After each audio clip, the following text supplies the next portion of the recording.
Hey, speak English like a pro in the right context right now. Alors aujourd'hui, nous allons pratiquer ton anglais dans le contexte. What is this? Qu'est-ce que c'est? What is this?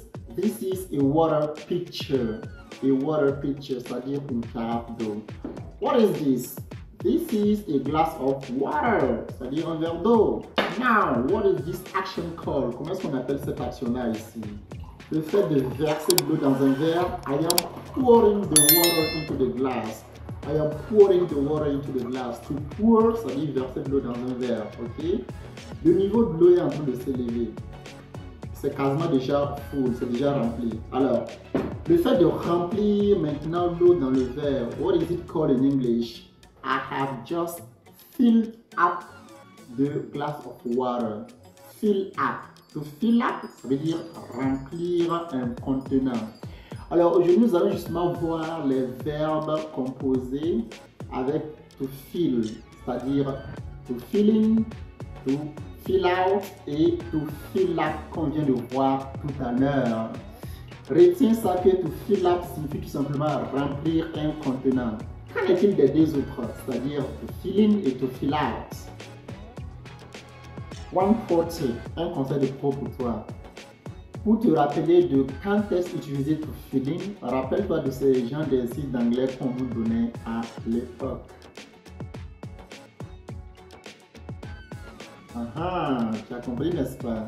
Alors, dans ce contexte, il s'agit de donner une information manquante dans le but de compléter en tant que tel l'exercice.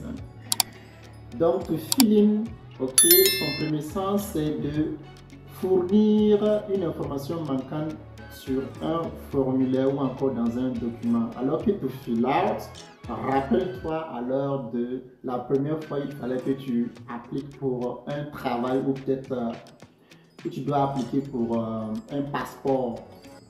Fill out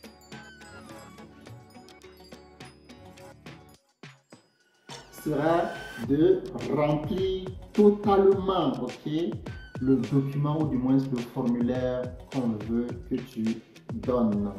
Donc, to fill in, c'est donner une information manquante. To fill out, c'est donner toutes les informations. C'est ça la différence.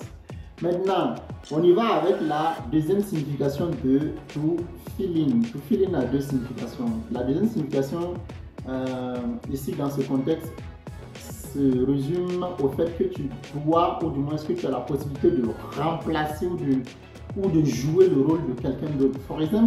Par exemple, I could say, yesterday they called me at work, telling me that my coworker was absent.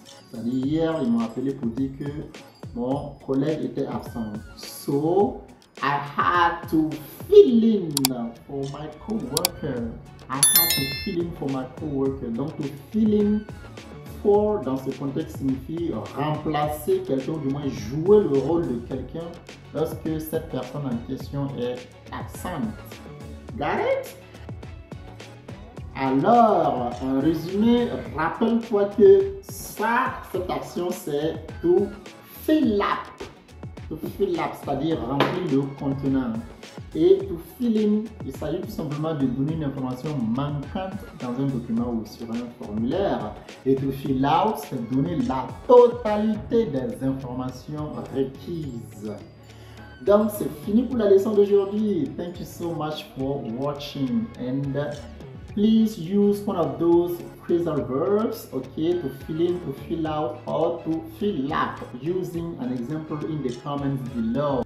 So let me know in the comments below if you have liked this video so that I could come up next time with another pro tip.